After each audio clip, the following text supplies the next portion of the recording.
Sultan Murad bagaimana dia mendidik dan mentarbiah seorang sosok yang nantinya akan menjadi pembuka yang kita kenal sebagai Al-Fatih. Sultan Murad ni dia ada 3 orang anak lelaki. So pada zaman tu anak-anak sultan ataupun kita panggil sebagai Syehzade ataupun prince, dia akan dihantar di luar kota. Contohnya di kota Amasya dan juga Manisa untuk ditrain untuk menjadi sultan nantinya. Okay, so abang-abang Muhammad Al-Fatih ni yang ketiga, sepanjang dia orang ditrain, mereka ni mati, ada yang dibunuh, ada yang dikhianati dan sebagainya lah. Jadi tinggallah Muhammad Al-Fatih. Jadi Muhammad Al-Fatih ni waktu dia kecil, ayah dia makin fokus pada dia sebab anak-anak lelaki semuanya telah dibunuh. Jadi Muhammad Al-Fatih ni pada waktu kecil, perkara pertama yang ayah dia buat adalah apa? Memilihkan dia 2 guru yang terbaik. So guru dia yang pertama adalah Syekh Mola Gurani ataupun ada juga yang panggil Syekh Ahmad Qurani. So dia ni adalah syekh ataupun ulama yang terkenal paling hebat untuk mengajarkan Al-Quran. So mula-mula Muhammad Al-Fatih ni nak katanya manusiawi, dia pun macam budak-budak biasa yang macam ada childish dan nakalnya. So dia banyak main-main juga.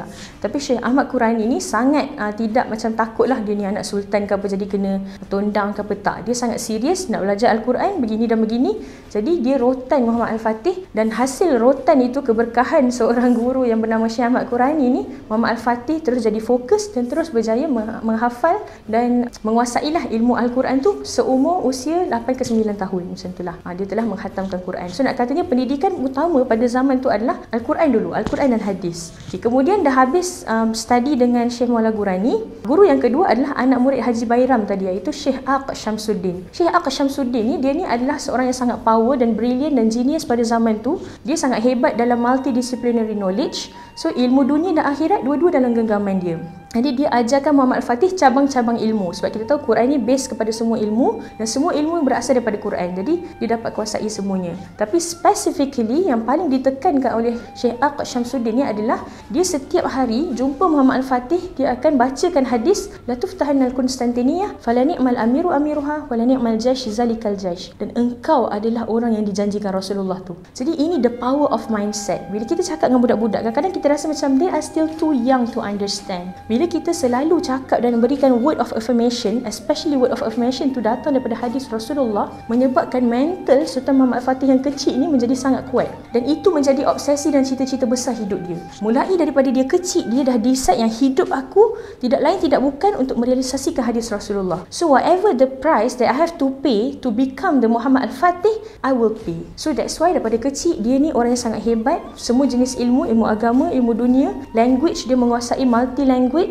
bahasa Parsi, semua bahasalah dia sangat hebat. Sebab dia tahu untuk dia menguasai itu, dia kena tahu bahasa lawan dia, bahasa kawan dia, jiran, negara-negara jiran dan sebagainya, untuk dia boleh membuat strategi. Dia juga seorang yang sangat handal dalam bidang strategi. Sebab apa? Dia sangat suka sirah. Jadi dia banyak baca kisah-kisah legenda daripada zaman Rasulullah, kisah-kisah perang Rasulullah, kisah Salahuddin Al-Ayyubi. So itu semua adalah inspirator dia. Bahkan nanti kalau kita tahu Muhammad Al-Fatih kan akan membawa 70 kapal naik atas daratan kan. Itu sebenarnya semuanya berasal daripada kisah Salahuddin Al-Ayyubi. Dulu Salahuddin Al-Ayyubi pernah mengalirkan perahu-perahu kecil di satu sungai waktu dia nak membuka Al-Quds. Jadi Muhammad Al-Fatih dapat idea pada situ, dikembangkan lagi. Cuma yang lebih ekstra adalah dia bawa kapal layar di sungai Bosphorus, di selat Bosphorus yang lebih besar, yang kapasiti lebih besar. So nak katanya inilah bagaimana tarbiyatul aulad atau pendidikan anak-anak bermula daripada kecil dengan education yang benar, dengan guru yang sangat benar, sangat diperlukan. Dan ini yang kita patut repeat bila mana kita nak melahirkan the next generation Al-Fatih daripada zaman kita.